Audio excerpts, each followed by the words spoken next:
আসসালামু আলাইকুম। চমৎকার ছোট্ট একটি বেলকনি। অ্যাকচুয়ালি বেলকনি আমরা যে কোনোভাবেই মেকওভার করতে পারি।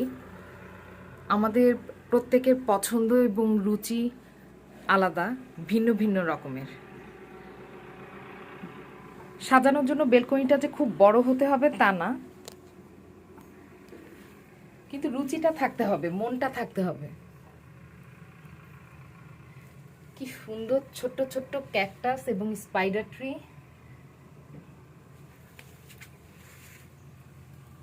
Snake plant,